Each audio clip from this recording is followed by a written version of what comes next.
No programa de hoje, Questões com Qualidade, vamos trazer o processo educacional por trás do teste escrito. Sabemos que toda estratégia avaliativa ela deve ter um propósito, e esse propósito deve promover o aprendizado. Como é que deve ser construído um teste? Quais são os aspectos que ele deve ter para promover o aprendizado? De que forma o teste deve se inserir dentro da realidade do público para o qual ele foi construído? E aí, depois dos resultados de um teste, o que é que a gente deve fazer? Todos esses aspectos vamos discutir hoje no episódio O Processo Educacional por trás do teste escrito. Vamos começar o seguinte. Toda avaliação deve ter um propósito ou diagnóstico, ou formativo, ou somativo. E para cada um desses propósitos, a gente deve ter uma característica de teste. Por exemplo, no teste diagnóstico, quando a gente faz uma avaliação, e é muito comum isso ocorrer um pré-teste. Quando é que a gente vai aplicar um teste como esse? Se eu quero levar um conhecimento e eu não sei qual é o nivelamento daquele público, eu não sei o que ele já sabe, então é muito importante que eu faça um tipo de avaliação chamada diagnóstica, para eu poder nivelar o que eu vou levar para o público de maneira a ser adequado, a ser interessante, a ser motivador, a não ser nem muito fácil e poder trazer curiosidades que vão acrescentar ao conhecimento que já existe. Então, essa é uma avaliação diagnóstica.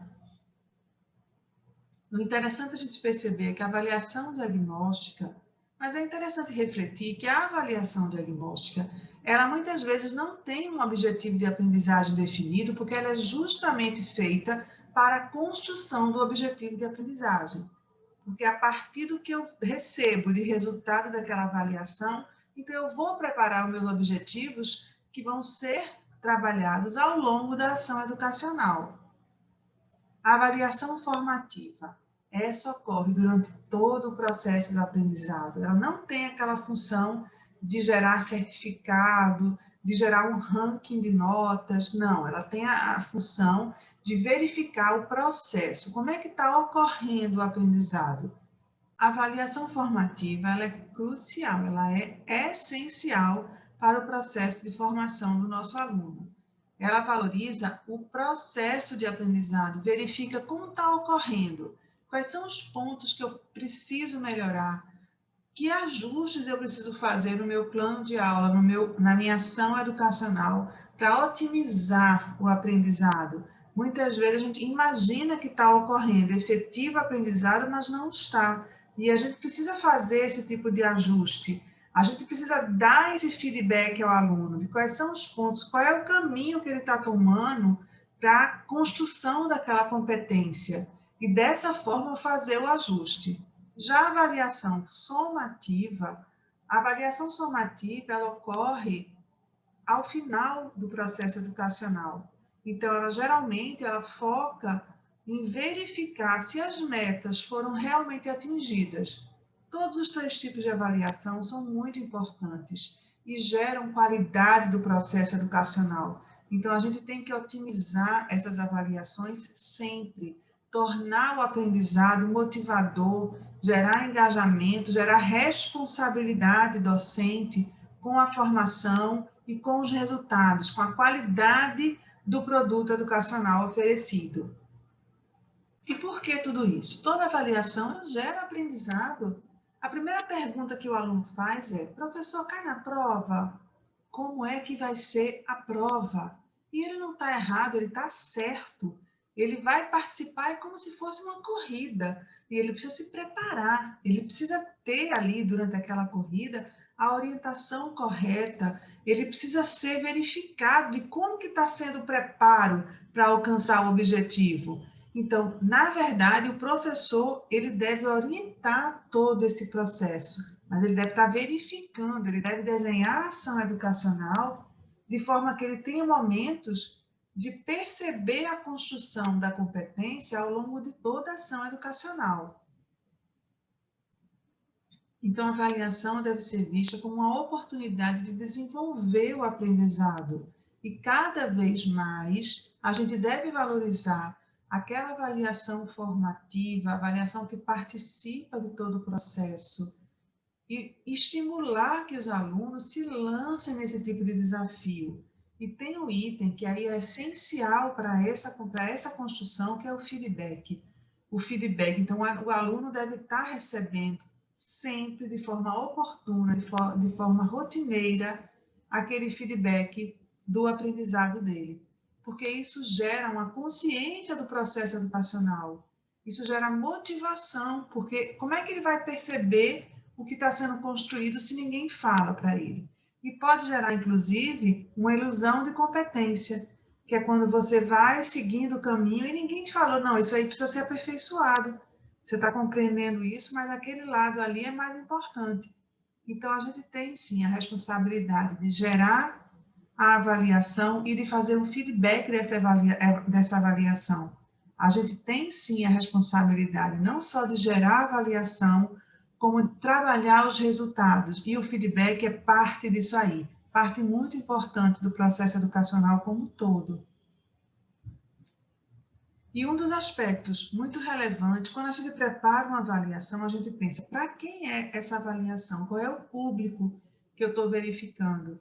Então, isso reflete no docente a seguinte situação: a avaliação, assim como também a própria estratégia instrucional, a aula que ele apresentou aos alunos, tudo isso deve estar dentro do que é possível. A gente deve propor na avaliação desafios possíveis. A frase péssima que a gente ouve às vezes de um professor é: na minha prova ninguém vai tirar 10. Isso é uma prova, no mínimo, inadequada para aquele público, porque é sim para o aluno poder tirar 10. Deve ser possível tirar 10 numa prova, sempre.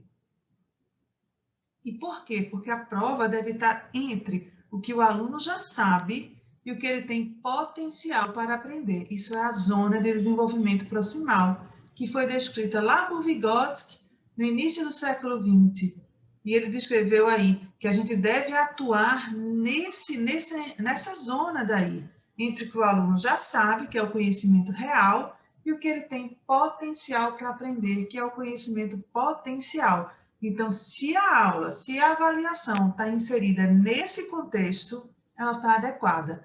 E vai ser possível, sim, que o aluno tire 10 na prova.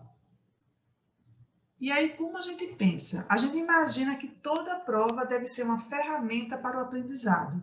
Sendo uma ferramenta para o aprendizado, ela tem que estar em sintonia com as teorias de aprendizagem. Então, eu trago aqui uma das teorias, que é a teoria de aprendizagem significativa, proposta por Alzhubel. E o que é que ela traz? Ela traz dois elementos que a gente deve refletir se eles estão presentes na nossa avaliação. Os dois elementos são a predisposição para aprender e o material ser potencialmente significativo. E como é que eu vou saber se a minha prova está adequada para aquilo ali? Se uma prova está clara, se uma prova está adequada, está dentro da ZDP do aluno, que é a Zona de Desenvolvimento Proximal, se a prova está justa, se a estratégia utilizada foi aceita pelo aluno, se a prova está inserida dentro de uma realidade que ele pode aplicar, que para ele tem sentido, não é só um aspecto teórico, é algo que ele vai ver na prática profissional, na prática de ação dele. Então, essa prova está estimulando, ela está motivando, ela tem muito mais chance de estar em sintonia com a teoria da aprendizagem, ela tem muito mais chance de gerar um comportamento positivo. Se uma prova tem esses aspectos, ela tem muito mais chance de gerar comprometimento, de gerar proposta de aprendizado, porque ela faz sentido. O aluno, na verdade, ele sai da prova com a sensação de construção de algum conhecimento. Sabe quando o aluno sai da prova e ele vai correndo buscar o resultado do por que era aquela alternativa, por que não era outra alternativa? Por quê? Porque a prova impulsionou ele para o aprendizado. Ele acha que aquilo ali realmente é interessante, ele vai discutir a questão, ele vai ver, ele vai refletir se ele acertou ou se ele errou, ele vai debater com os colegas, ele vai aprender. Mulher, 48 anos, chega ao pronto-socorro queixando-se de falta de ar súbita, coração acelerado, sensação de desmaio, nega febre, tosse, história de colestectomia há 2 semanas, complicada com infecção de ferida operatória, necessitando internamento por 8 dias. Ao exame taquipneica, frequência respiratória de 28, saturação periférica de oxigênio 84%, frequência cardíaca 124, pressão arterial 118 por 89, está desconfortável, suando, mucosa oral levemente cianótica, ausculta pulmonar limpa, ausculta cardíaca, taquicardia, ritmo regular, hiperfonese de segunda bolha em foco pulmonar, exame abdominal normal, local, incisão sem sinais infecciosos, sem sinais de infecção, perna direita moderadamente edemaciada, desde o meio da coxa até o pé. Dolorosa palpação. Exames incluindo enzimas cardíacas normais, ECG mostra taquicardia sinusal, raio-x de tórax normal, considerando a patologia mais provável, assinale a alternativa correta. Letra A, hipercoagulabilidade não tem predisposição genética, tendo como causa somente gravidez, uso de anticoncepcionais orais, neoplasia maligna, tratamento de reposição hormonal e cirurgias. No diagnóstico diferencial, as causas cardíacas não devem ser pesquisadas, já que os sinais e sintomas pulmonares não são prevalentes e permitem conclusão diagnóstica. O dedímero tem alto valor preditivo negativo, útil para a exclusão de tromboembolismo pulmonar. A solicitação de eletrocardiograma é desnecessária na avaliação do paciente com a hipótese diagnóstica em questão. A embolectomia cirúrgica é indicada para todos os casos, devendo ser realizada mais precoce possível. Então, a ideia aqui é pensar, essa questão, ela está em sintonia com a predisposição para aprender com material potencialmente significativo? Eu vejo nessa questão uma coisa importante, que é um contexto clínico bem aplicável, bem real, dentro da realidade de prática profissional, né? É um contexto que a gente pode encontrar em N situações clínicas.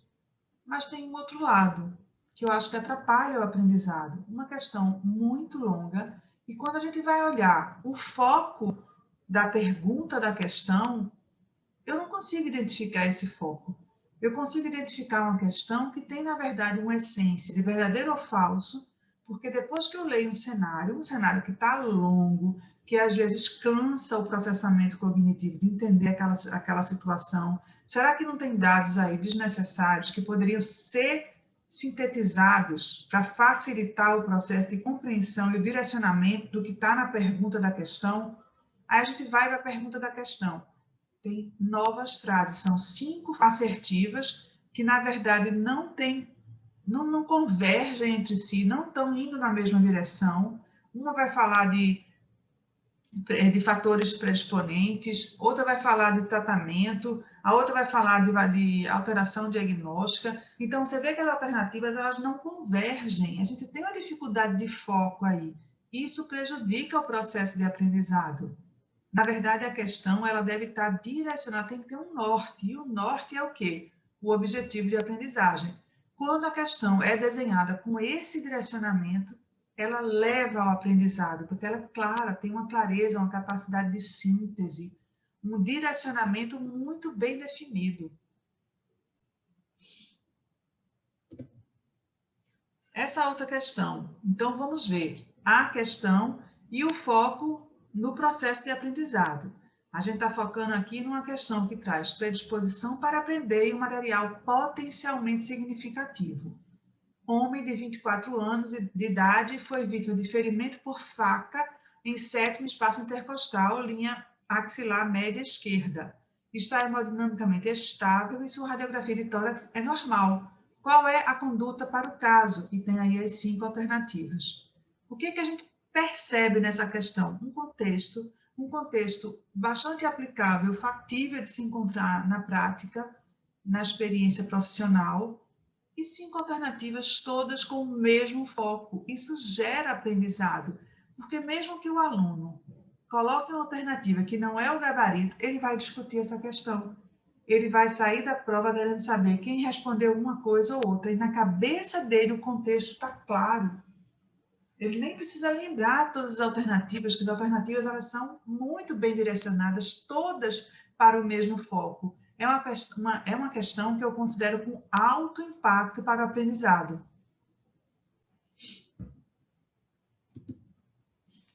E aí tem um outro aspecto que a gente precisa observar das questões, é a taxonomia de Bloom. Benjamin Bloom, foi um psicólogo norte-americano, ele construiu essa taxonomia em meados do século XX para organizar o processo de conhecimento. Então, dentro desse raciocínio, cada processo avaliativo, ele vai estar inserido numa profundidade de conhecimento necessário, de processo cognitivo necessário, que na verdade vai variar desde o conhecer até o criar. Essa taxonomia ela foi revista em 2001 e aí mudou um pouco as ordens terminais, mas ficou em conhecer, entender, aplicar, analisar, avaliar e criar. E o que a gente vai fazer hoje? A gente vai olhar as questões e tentar imaginar qual é a profundidade do processo cognitivo necessário da questão. Vamos lá?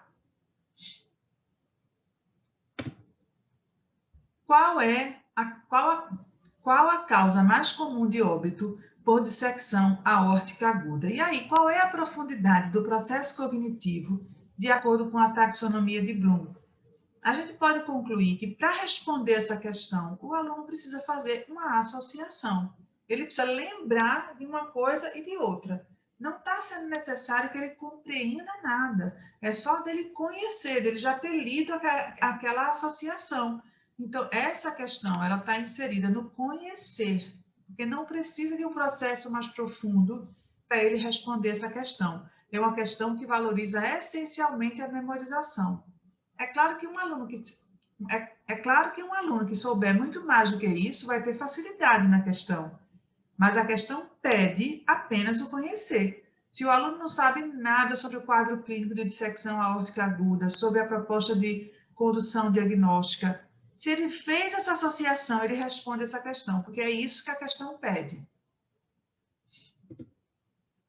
Mulher de 20 anos ingere pelo menos 20 comprimidos de diazepam 5 mg há poucas horas. A paciente vinha fazendo o uso de antidepressivo serotoninérgico e benzodiazepínico por episódio depressivo maior. Ao exame, apresenta-se letárgica, confusa e atáxica. Qual fármaco deve ser administrado para se reverter a intoxicação? Então, a gente tem aí 5 opções. E a gente vai pensar qual é a profundidade do processo cognitivo de acordo com a taxonomia de Bloom. Então, a gente vê que essa questão ela traz um cenário. É preciso, para responder, conhecer o cenário, compreender a relação que esse cenário tem com os fármacos indicados e tentar analisar, diferenciar uma situação de outra para finalmente responder à questão. Então, essa é uma questão que está inserida na taxonomia de analisar, porque é preciso fazer o processo cognitivo de diferenciação. Vamos tentar identificar a profundidade do processo cognitivo nessa questão. Dentre os problemas relacionados ao trabalho, a síndrome de burnout tem assumido grande prevalência entre profissionais que trabalham com saúde. Sobre essa síndrome, pode-se afirmar: o quadro clínico é composto pela tríade exaustão, cinismo e redução da eficácia profissional. O fator desencadeador obrigatório é a alta carga horária semanal de trabalho. O burnout não se aplica às pessoas em situação de docência e discência. A síndrome acomete pessoas com depressão ou outras doenças psiquiátricas. Apresenta-se com medo frequente da perda do emprego e raiva como canalizador do estresse excessivo. Mais uma vez, eu tenho dificuldade de entender o processo cognitivo porque eu não consigo perceber o foco da questão. Qual é o foco dessa questão? Essa questão traz uma situação que é comum, que é bastante interessante, que gera, inclusive, curiosidade, porque está no nosso meio, mas aí quando a gente vai, qual é o foco? As alternativas, elas não convergem todas para a mesma direção. Então, eu não consigo realmente perceber, exatamente conseguir delimitar o que é que está sendo necessário para essa questão. Se é uma memória de todas essas assertivas aí, se elas estão verdadeiras ou falsas, porque, na verdade, é uma questão que traz, essencialmente, essa questão de verdadeiro ou falso. Eu preciso dizer se cada uma dessas frases está coerente ou não com a situação clínica. Então, pediria uma memória, e as questões que pedem memória, elas estão ali entre a taxonomia do conhecer ou do entender. Mas essa falta de foco ela prejudica o objetivo de aprendizagem, porque o foco é exatamente a direção que eu quero dar para verificar o aprendizado e para saber o que é que eu espero daquele processo cognitivo ali no teste avaliativo. Uma outra situação importante da gente compreender é que a avaliação, o teste escrito, ele está inserido na pirâmide de Miller, que é uma pirâmide que vai estratificar ali as possibilidades de verificar a construção das competências. O teste escrito está entre o saber e o saber como fazer. Eu não tenho como, num teste escrito, observar se o aluno consegue fazer uma determinada habilidade. Não tem como eu verificar isso aí. Então, o teste escrito, ele vai sim ter muita propriedade em verificar e em promover o aprendizado no sentido do saber e do saber como fazer.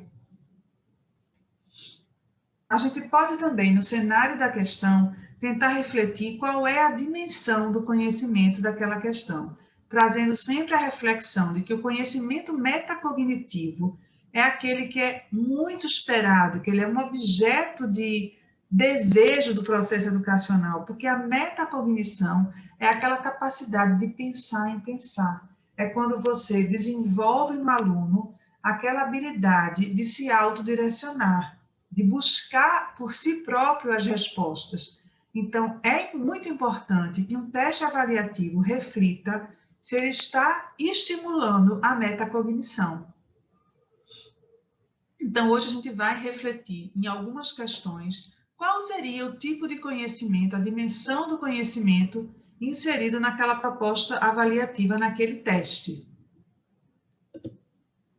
Após a análise da radiografia de tórax e do hemograma de um paciente de 33 anos, o médico constatou uma pneumonia bacteriana e decidiu prescrever uma cefalosporina de terceira geração para tratamento. Qual dos fármacos abaixo foi prescrito? E aí tem os 5 fármacos propostos na questão. Aí a gente reflete, qual foi a dimensão do conhecimento que está sendo avaliado? Na verdade, a gente percebe que essa questão aí, ela é factual, porque é um conhecimento que vai apenas reproduzir ali fatos. Eu não preciso compreender nada. Se eu conseguir fazer com o meu conhecimento uma associação entre a cefalosporina de terceira geração e algum desses fármacos, essa relação eu respondi a questão. Então, é um conhecimento factual.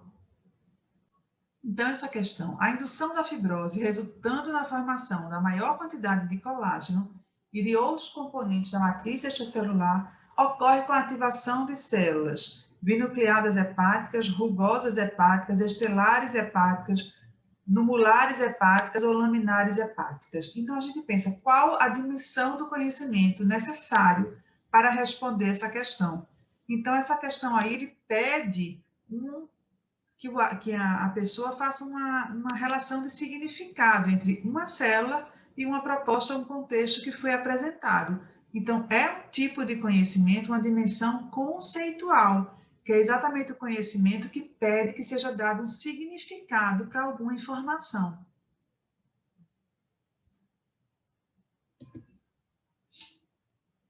Homem de 22 anos de idade está internado na UTI com quadro de choque séptico por pneumonia. Encontra-se em ventilação mecânica, modo assísteo controlado, ciclado à pressão, com PIP de 10, pressão de suporte de 18, frequência respiratória de 10, FO2 30%, tempo expiratório de 1 segundo e traz ali os achados da gasometria. Qual ajuste deve ser feito no ventilador mecânico? O que a gente percebe nessa questão? É uma questão contextualizada dentro de um cenário completamente aplicável e que ela, na verdade, para responder essa questão, é importante que o aluno se autodirecione, não é uma simples relação de uma coisa com outra. Ele precisa compreender o cenário, ele precisa analisar os dados existentes no cenário e ele precisa fazer esse autodirecionamento, essa relação que ele vai buscar para responder a questão. Então, é um cenário, é uma questão que exige o conhecimento metacognitivo, que é um conhecimento mais profundo, que exige uma abstração, que exige um autodirecionamento. Não está tudo pronto ali, ele vai dar uma relação. Ele tem que se autodirecionar e que criar um raciocínio clínico. para responder a questão. Então, é uma questão que valoriza a metacognição.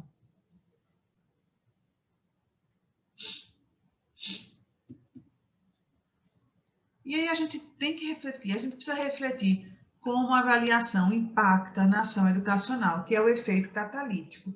Então, uma avaliação, ela não está ali simplesmente para verificar o desempenho individual de um aluno A ou B.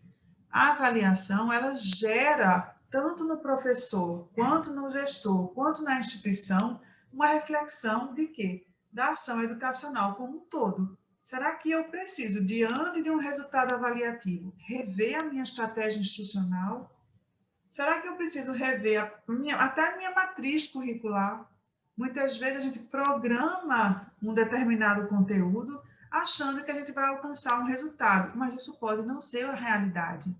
E eu preciso refletir isso. E a avaliação, ela ajuda o gestor e a instituição a revisitarem isso aí, a fazerem ajustes no próprio programa, em toda a ação educacional.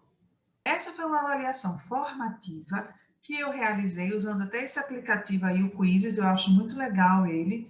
Então, eu coloquei o seguinte, fiz um teste, divulguei para os alunos e através desse aplicativo eu ficava vendo como é que estava sendo o resultado desse teste, acompanhando o que é que os alunos estavam respondendo. E isso me serviu muito para eu fazer uma reflexão do processo de aprendizado, porque a partir das respostas dos alunos eu conseguia refletir se eles estavam caminhando para aquele raciocínio clínico que eu esperava naquele momento educacional. Então, como é que foi a questão? Um paciente com 63 anos, ex-tabagista, sem laços-ano, é acompanhado regularmente no PSF, que é o Programa de Saúde da Família, por cansaço. Faz uso de medicação inalatória e está frequentando sessões de reabilitação pulmonar. O raio-x de tórax dele revela retificação diafragmática, aumento do diâmetro anteroposterior e aumento dos espaços intercostais. Exames hematócrito 56%, VF1 48% do previsto, pós-broncodilatador. O clínico suspeita de hipertensão pulmonar. Assinale a alternativa que sugere a suspeita. Então, assim, quando a gente vai analisar o que é que os alunos estão respondendo, a gente percebe que quase 40% dos alunos, eles não estão caminhando para a resposta indicada correta. E o que é que isso significa? Se a gente imagina uma seriedade, um compromisso de resposta, que de fato os alunos estão respondendo aquilo porque é aquilo que eles entendem, então a gente tem que refletir. É preciso ter um ajuste. Eu posso ter várias situações aqui. Eu posso ter uma questão que está fora da zona de desenvolvimento proximal, ou seja, ela está verificando aquilo que está além do potencial de aprendizado. Eu posso ter um cenário que não foi bem compreendido pelo aluno. Eu posso também ter lacunas no processo instrucional, naquela forma como eu apresentei a informação. Então, tudo isso traz uma reflexão, um efeito catalítico, que é quando o resultado de uma avaliação permite que eu faça reflexões e ajustes no processo educacional como um todo. Chegamos agora ao fim de mais um episódio do programa Questões com Qualidade, que é um programa desenhado para discutir a importância dos testes avaliativos, de como a gente deve buscar cada vez mais qualidade dos nossos testes para promover o aprendizado, para verificar e promover o aprendizado. Eu espero que tenha sido muito estimulante, que você que chegou até aqui se sinta cada vez mais encantado e estimulado na realização do teste escrito. O teste escrito tem muito significado para o aluno e mais significado ainda para o aprendizado, que a gente fazer da avaliação uma ferramenta de construção, de desenvolvimento de competências para ter no mercado de trabalho aquele profissional que nós esperamos. Se você ainda não é inscrito no canal, se inscreve aqui no canal e acompanha toda a nossa produção, que é voltada para a educação.